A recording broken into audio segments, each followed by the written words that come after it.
Class 12 physics का chapter number 2 electrostatics and potential का lecture number आज हम लेके आए हैं 7। आज हम पढ़ाने वाले हैं work done for rotating an electric dipole in uniform electric field. ठीक है, अगर कोई यूनिफॉर्म इलेक्ट्रिक फील्ड है, वहां किसी डायपोल को प्लेस कर दिया जाए तो उसे घुमाने में कितना वर्क किया जाता है। तो मान लो कि ये हमारी एक यूनिफॉर्म इलेक्ट्रिक फील्ड है। ठीक है, सारी कहानी यूनिफॉर्म इलेक्ट्रिक फील्ड की ही होनी है। नॉन यूनिफॉर्म इलेक्ट्रिक फील्ड से हमारा दूर दूर तक सिलेबस का कोई वास्ता नहीं है अभी। ठीक है, हम जस्ट पढ़ने जा रहे हैं कि नॉर्मल ये इलेक्ट्रिक फील्ड कैसी है, यूनिफॉर्म। अब यहां पर अगर हम एक डायपोल को प्लेस कर दें तो मान लो कि इस डायपोल पे यहां पॉजिटिव चार्ज है और यहां पर नेगेटिव चार्ज है। दोनों चार्ज इक्वल मैग्नीट्यूड के हैं। अब दोनों चार्ज इक्वल मैग्नीट्यूड है तो क्या होगा कि जो पॉजिटिव चार्ज है उसकी तरफ एक फोर्स, ठीक है, एक फोर्स इलेक्ट्रिक फील्ड की डायरेक्शन में लगेगा QE, और दूसरा फोर्स नेगेटिव अपोजिट डायरेक्शन में लगेगा QE, है ना। दूसरा फोर्स QE इस डायरेक्शन में लगेगा। ये एंगल कितना मेजर किया हमने, थीटा, और मान लो कि ये एंगल हमारा क्या है, θ1। ठीक है, फिर इस डायपोल को फिर से हम देखते हैं, यहां पर जो एंगल हमने दूसरा मेजर किया है, मान लो ये डायपोल यहां पर है पॉजिटिव Q नेगेटिव Q, तो यहां का जो एंगल हमने मेजर किया है वो कितना मेजर किया है, θ2। तो अगर हमें वर्क निकालना है कि वर्क कितना होगा, तो हमें वर्क पता है W इक्वल टू क्या होता है, F डॉट dx। बट अगर वर्क वेरिएबल है, ठीक है, मतलब जो फोर्स है वो वेरिएबल है, फोर्स वेरिएबल है, तो यहां हम क्या कर देते थे, इंटीग्रेट। सिमिलरली इसी तरीके से ये एंगल क्या है, थीटा। ठीक है, तो जब थीटा के फॉर्म में वर्क निकालेंगे तो अगर जो वर्क निकालेंगे तो वर्क इज इक्वल टू क्या हो जाएगा, integration tau time D theta. और कहां से कहां तक, θ1 से रोटेट किया है कहां तक, θ2 तक। रोटेशन कहां है, θ1 से θ2 तक। तो अब हमें बताइए कि टाउ इज इक्वल टू क्या होता है, P vector cross E vector. ठीक है, अब जो डायपोल है, डायपोल कहां होता है, नेगेटिव से पॉजिटिव की तरफ। ठीक है, और ये जो इलेक्ट्रिक फील्ड है इसकी डायरेक्शन कहां है, इधर। तो जो थीटा है वो P और E के बीच का एंगल है। थीटा जो है वो किससे किसके, मतलब डायपोल और इलेक्ट्रिक फील्ड के बीच का एंगल है। तो यहां पर टाउ इज इक्वल टू हम क्या लिख सकते हैं, PE साइन थीटा। क्या लिख सकते हैं, PE साइन थीटा। इस वैल्यू को उठा के यहां पुटअप करते हैं तो W इज इक्वल टू क्या हो जाएगा, W इज इक्वल टू हो जाएगा इंटीग्रेशन θ1 टू θ2, यहां क्या हो जाएगा, PE साइन थीटा। क्या हो जाएगा, PE साइन थीटा। ठीक है, और यहां क्या लगा हुआ है, d थीटा। PE कांस्टेंट है, ठीक है, PE निकल आएगा बाहर, तो यहां से PE क्या हो गया बाहर, और इंटीग्रेशन θ1 टू θ2, यहां क्या आया, sine theta d theta. Sine theta का इंटीग्रेशन करेंगे तो क्या होगा, नेगेटिव कॉस थीटा। तो ये क्या हो गया, नेगेटिव PE, ये क्या हुआ, कॉस थीटा, और कॉस थीटा कहां से कहां तक, θ1 टू θ2। ठीक है, अब इस वैल्यू को यहां पुटअप करते हैं तो जो W आया हमारा, W इज इक्वल टू आया नेगेटिव PE कॉस θ1, अच्छा सॉरी, कॉस θ2 माइनस कॉस θ1। ठीक है, अब नेगेटिव से मल्टीप्लाई कर देते हैं तो W इज इक्वल टू क्या हो गया, PE कॉस θ1 माइनस कॉस θ2। ठीक है, तो अब कुछ स्पेसिफिक कंडीशन लेते हैं। ये हमारा जो फॉर्मूला रहा, रिजल्टेंट फॉर्मूला जो हमारा आया, W इज इक्वल टू क्या आया, PE, ठीक है, कॉस थीटा माइनस कॉस θ2। तो कुछ केसेस लेते हैं। Case number first, if theta is equal to कितना है, theta is equal to θ1 is equal to अगर हम ले लें 0 डिग्री, θ1 को हम क्या ले लें 0 डिग्री, और θ2 को हम ले लें θ2 इज इक्वल टू ले लें 90 डिग्री। ठीक है, मतलब θ1 को हमने क्या ले लिया 0 डिग्री, θ2 को हम क्या लेके चल रहे हैं 90 डिग्री। तो W इज इक्वल टू क्या हो जाएगा, PE, W is equal to PE, यहाँ क्या हो गया cos 0, यहाँ क्या होगा cos 90, cos 90 की वैल्यू कितनी होती है 0।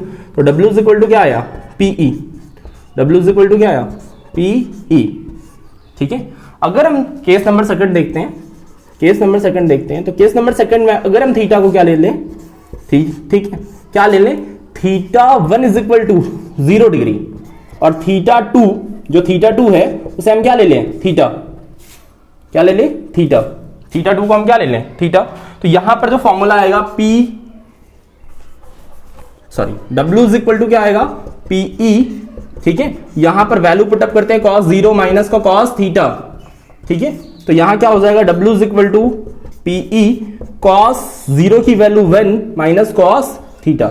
जो हमारा फाइनल आंसर आया वो कितना आया, W is equal to PE 1 minus cos theta.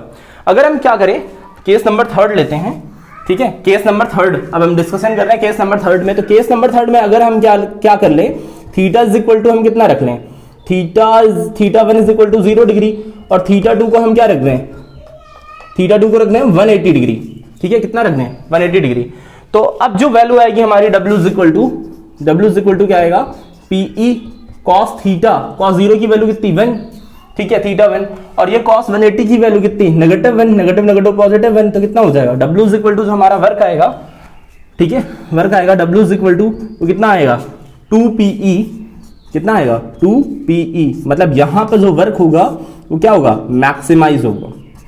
यहां जो वर्क होगा वो कैसा होगा, मैक्सिमाइज होगा, ठीक है। अगर हम क्या कर लें और अजप्शन लेते हैं, अगर हम क्या कर लें, थीटा 2 को अगर हम ले लें 0 डिग्री और इसको क्या ले लें 90, ठीक है, तो ये क्या हो जाएगा, वर्क नेगेटिव हो जाएगा, वर्क क्या हो जाएगा, नेगेटिव हो जाएगा, ठीक है। तो समझ में आया। तो अगला हम डिस्कशन करने जा रहे हैं potential energy of electric dipole, ठीक है। जो इलेक्ट्रिक डायपोल है उसकी वजह से पोटेंशियल एनर्जी क्या होगी, तो ये वाला फॉर्मूला कहीं लिख लेते हैं, W इज इक्वल टू क्या होता है, ठीक है, इसको हम कहीं रख लेते हैं। चलो पोटेंशियल एनर्जी निकालना चाह रहे हैं, चलो देखो ध्यान से कि ये जो W इज इक्वल टू हमारा क्या है, फॉर्मूला क्या आया है, PE cos theta 1 minus cos theta 2। इस फॉर्मूले को हम यहां पर कॉर्नर में लिखे ले रहे हैं। W इज इक्वल टू क्या होगा, PE cos theta 1 minus cos theta 2, ठीक है। चलो अब बात कर रहे हैं कि इलेक्ट्रिक पोटेंशियल एनर्जी क्या होगी, ठीक है, डायपोल की वजह से, ठीक है, इलेक्ट्रिक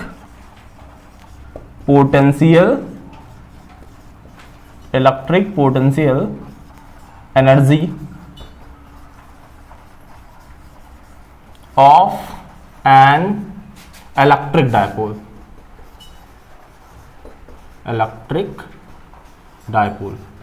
तो जो इलेक्ट्रिक डायपोल है उसकी इलेक्ट्रिक पोटेंशियल एनर्जी क्या हो, है ना। तो इसकी बात करें तो डायग्राम हमारा यही है। तो पहली बात तो अगर हम देखें कि पोटेंशियल एनर्जी, ठीक है, पोटेंशियल एनर्जी फिजिक्स में डिफाइंड ही नहीं, हमें डिफाइंड है rate in change in potential energy, ठीक है, rate in change in potential energy depend है, तब तक डिफाइंड नहीं है ना जब तक किसी एक सिचुएशन को हम जीरो ना मान लें, है ना, तब तक डिफाइंड नहीं है पोटेंशियल एनर्जी जब तक हम किसी एक सिचुएशन को जीरो ना अजप्शन कर लें, ठीक है। तो इसे हम पोटेंशियल एनर्जी को, अगर पोटेंशियल एनर्जी देखें, potential energy delta U is equal to क्या होता है, तो U फाइनल माइनस का U इनिशियल होता है कि नहीं होता, U final minus U initial, ठीक है। तो किसी एक स्टेज को हम जीरो मानते हैं, है ना। तो लगभग केसेस में हम इन्फिनिटी को क्या मान लेते हैं, जीरो। क्या है, हम यहां इन्फिनिटी को जीरो मानेंगे नहीं, कॉज क्या है कि यहां तो इन्फिनिटी, यहां हम किसी एक थीटा को जीरो मानेंगे, ठीक है। तो अगर यहां पर हम देखें जो डेल्टा U होगा वो negative work done by electrostatic force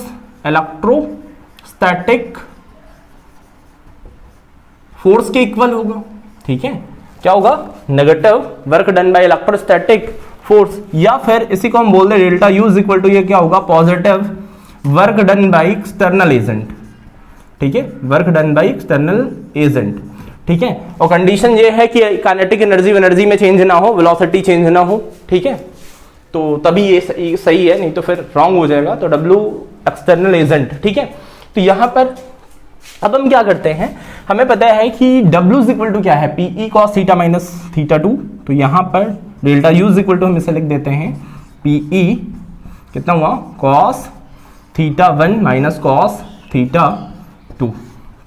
अब क्या करते हैं, डेल्टा U को हम क्या लिख सकते हैं, U final minus U initial is equal to PE cos theta 1 minus cos theta 2, ठीक है, ऐसा लिख सकते हैं, cos theta 1 minus cos theta 2, ठीक है। तो यहां अब हमें कुछ अजप्शन लेना पड़ेगा। अजप्शन क्यों लेना पड़ेगा, अगर अजप्शन नहीं लेंगे तो किसी एक पर्टिकुलर पॉइंट की पोटेंशियल एनर्जी डिफाइन नहीं होगी, ठीक है। तो हमें अजप्शन लेना पड़ेगा। तो अजप्शन कर लेते हैं, थीटा 1 इज इक्वल टू हम अजप्शन ले रहे हैं, theta 1 is equal to 90 degree, theta 1 is equal to 90 degree, और थीटा 2 को हम ले रहे हैं थीटा 2, ठीक है। दरअसल इनिशियल स्टेज को हम क्या ले रहे हैं 90 डिग्री, इनिशियल को हम क्या ले रहे हैं, इनिशियल को हम जीरो कर रहे हैं, इनिशियल को हम जीरो कर रहे हैं। तो इनिशियल क्या है theta 1 is equal to 90 degree, जो थीटा 2 है वो हमारा क्या है, थीटा 2 हमारा क्या है 0 डिग्री, थीटा 2 हमारा क्या है 0 डिग्री, ठीक है। तो ये जो फॉर्मूला हमारा बनेगा क्या बनेगा u, अब ये क्या हो जाएगा u90 मतलब इनिशियल इज इक्वल टू 0, तो u90 यहां पे रखते हैं, तो u minus u90 is equal to PE, और ये क्या हो जाएगा cos 90 माइनस का cos थीटा, cos 90 की वैल्यू कितनी होती है 0, cos 90 की वैल्यू कितनी होती है 0, तो u इज इक्वल टू कितना आया, ये कितना हो जाएगा u90 वाला टर्म कितना हो जाएगा 0, तो ये कितना आया PE, और ये क्या हुआ नेगेटिव cos थीटा, ठीक है। जो हमारा फाइनल आंसर बना वो क्या बना, u is equal to negative PE cos theta, ठीक है, क्या बना नेगेटिव PE cos थीटा। अब कुछ हम एजम्पशन ले रहे हैं, थीटा 1 को फिर से 90 ले रहे हैं, जो थीटा 2 है ना, थीटा 2 को भी हम 90 ले रहे हैं, थीटा 1 और थीटा 2 दोनों 90 हो जाए तब क्या होगा, तो u इज इक्वल टू जो फॉर्मूला बनेगा वो क्या बनेगा नेगेटिव PE इंटू कॉस 90 की वैल्यू 0, तो u इज इक्वल टू कितना हो जाएगा 0, पोटेंशियल एनर्जी कितनी हो जाएगी 0। यहां पर जो पोटेंशियल एनर्जी है वो क्या है मिनिमाइज, यहां जो पोटेंशियल एनर्जी है वो क्या है मिनिमाइज। अब हम देख रहे हैं पोटेंशियल एनर्जी, अगर हम थीटा 1 को क्या ले लें, थीटा 1 को ले लें 90 डिग्री, और थीटा 2 को हम ले लें 180 डिग्री, कितना ले लें 180 डिग्री, ठीक है, 180 डिग्री ले लिया, तो क्या हो जाएगा u इनिशियल माइनस, अच्छा u फाइनल निकल आया ना हमारा u, तो u माइनस का PE cos 90, और 90 की वैल्यू 0 cos 180, तो कितना हो गया cos 180 की वैल्यू कितनी होती है नेगेटिव 1, तो u is equal to u यहां क्या हो जाएगा मैक्सिमाइज, u क्या हो जाएगा मैक्सिमाइज, वो भी क्या होगा PE, u मैक्सिमाइज क्या होगा PE, ठीक है। आगे बात समझ में, यहां पर u मैक्सिमम आएगा वो क्या आएगा PE, ठीक है, तो समझ में आया, ठीक। तो अच्छा सॉरी, यहां मैक्सिमाइज, यहां थीटा 1 को क्या लेना पड़ेगा 0 डिग्री, तो जब 0 डिग्री लेंगे तो ये क्या हो जाएगा 0, अच्छा सुनो ध्यान से, यहां क्या हो जाएगा नेगेटिव PE, ये कितना हो जाएगा cos 0 डिग्री माइनस cos कितना हो जाएगा 180 डिग्री, ठीक है। थीटा 1 को हमने क्या ले लिया है 0 डिग्री, ये माइनस हट जाएगा, यहां क्या हो जाएगा cos 180 डिग्री, तो ये माइनस माइनस ये वाला माइनस, ठीक है, ये क्या PE, और ये वैल्यू कितनी होगी 1, ये माइनस माइनस प्लस का 1 हो जाएगा, तो 1 1 कितना हो जाएगा 2, तो u इज इक्वल टू कितना हो जाएगा 2 PE, ये हमारी क्या होगी मैक्सिमम पोटेंशियल एनर्जी, ये हमारी क्या होगी मैक्सिमम पोटेंशियल एनर्जी, कोई डाउट, ठीक है। आगे बात समझ में, ठीक है। तो अगला डिस्कशन हम कर रहे हैं इलेक्ट्रिक पोटेंशियल एनर्जी, ठीक है, mutual electric potential energy of two electric dipoles and forces between them, कि अगर दो इलेक्ट्रिक डायपोल है तो उनके बीच की जो म्यूचुअल जो होगी पोटेंशियल एनर्जी वो क्या होगी, और उनके बीच की जो फोर्सेस हैं वो क्या होंगी। तो मान लो कि ये हमारा एक डायपोल है, और डायपोल कैसे बना है, ये नेगेटिव Q, ये पॉजिटिव Q चार्ज, ठीक है, ये डायपोल की जो डायरेक्शन है, यहाँ पर डायपोल क्या है P1, इलेक्ट्रिक फील्ड क्या होगी यहाँ E1, ठीक है। अब ये डायपोल इसको इसी इलेक्ट्रिक फील्ड रही होगी E1, जहां पर ये डायपोल प्लेस है वो भी स्पेसिफिक 0 डिग्री वाली कंडीशन पे प्लेस है, ठीक है, 0 डिग्री पे ये प्लेस है, और यहां से मान लो एक और r सेपरेशन पर एक और डायपोल प्लेस है, ठीक है, और ये कुछ ऐसा है, यहाँ पर नेगेटिव पे पॉजिटिव चार्ज, ये डायपोल की डायरेक्शन P2, यहाँ पर इलेक्ट्रिक फील्ड क्या होगी E2, इनके बीच का जो सेपरेशन ले लिया हमने वो कितना ले लिया r, इनके बीच का जो सेपरेशन है और सेपरेशन कितना है r।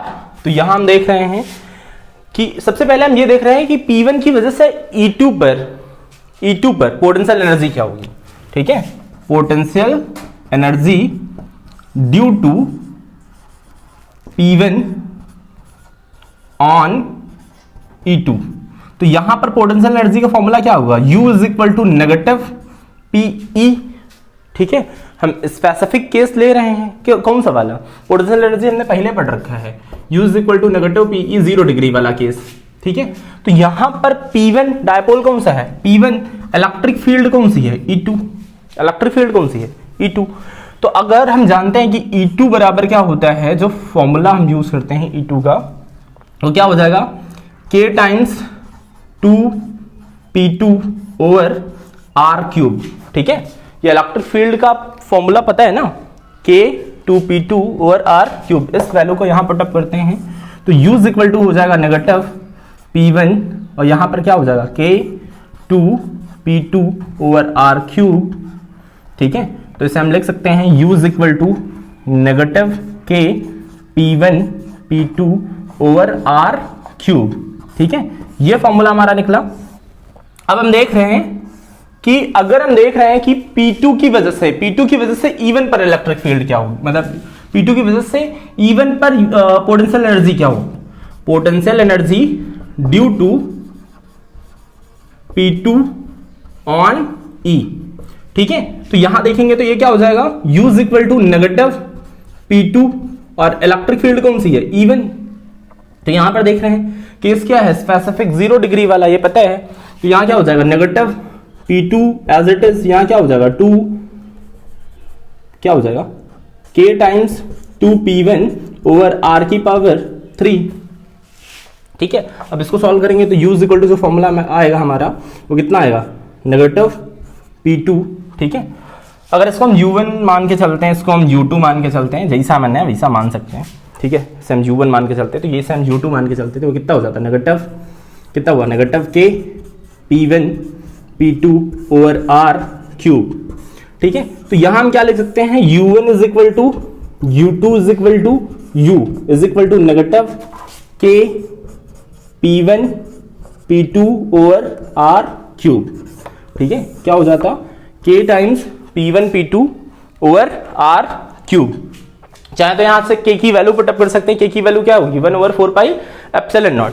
अगर इनके बीच की फोर्सेस निकालना चाहते हैं F, तो अगर हम देखें potential energy du is equal to क्या होता है, नेगेटिव वर्क डन बाई, ठीक है, work done by electrostatic force, electrostatic force. ठीक है, तो अब क्या होगा, यहां पर du इज इक्वल टू क्या लिख सकते हैं, नेगेटिव F डॉट dr लिख सकते हैं ना। तो F इज इक्वल टू क्या हो जाएगा, नेगेटिव du बाई dr। ठीक है, अब इसका हम क्या कर देते हैं, डिफरेंशिएशन। तो du की वैल्यू हमें पता है, du क्या है, negative K P1 P2 R cube. तो यहां रख देते हैं F इज इक्वल टू कितना हो जाएगा, negative d by D R, और यहां क्या हो जाएगा, negative K P1 P2 by R cube. ठीक है, अब इसे हम सॉल्व करते हैं तो नेगेटिव नेगेटिव क्या हो जाएगा, पॉजिटिव। जब सॉल्व करेंगे तो इसको डिफरेंशिएट करेंगे तो कितना हो जाएगा, K टाइम्स P1 P2 और ये R की पावर 3 ऊपर जाके क्या बना देगा 3, ये आ जाएगा इधर। ठीक है, अच्छा यहाँ पर 2 भी है। ठीक है, यहाँ कितना होने वाला है 2, सॉरी यहाँ क्या होगा 2। ठीक है, तो यहाँ भी क्या हो जाएगा 2। ठीक है, यहाँ भी क्या होगा 2। तो ये कितना हो जाएगा 3 2 6, कितना हो जाएगा 6 इज इक्वल टू नेगेटिव 6, 3 2 कितना हो जाएगा 6, और ये R की पावर क्या हो जाएगी 4। ठीक है, तो यहां से जो F का फॉर्मूला बना हमारा वो कितना बना 6 K P1 P2 by R की पावर 4, और साइन कौन सा माइनस, साइन कौन सा माइनस। जो फोर्स आई इनके बीच की, जो फोर्स आई वो कितनी आई, negative 6K P1 P2 by R की पावर 4 से हम ऐसा लिख सकते हैं F is equal to K की वैल्यू पुटअप करते -1 ओवर 4 पाई एप्सिलॉन नॉट। ठीक है, और ये क्या हो गया 6 P1 P2 ओवर R की पावर 4। ठीक है, तो इनके बीच की जो फोर्स होगी वो कितनी होगी, इतनी। ठीक है, जो फोर्स होगी वो कितनी होगी, इतनी। तो यहीं पर हम अपने लेक्चर को एंड करते हैं। थैंक यू, पढ़ाई करते रहें।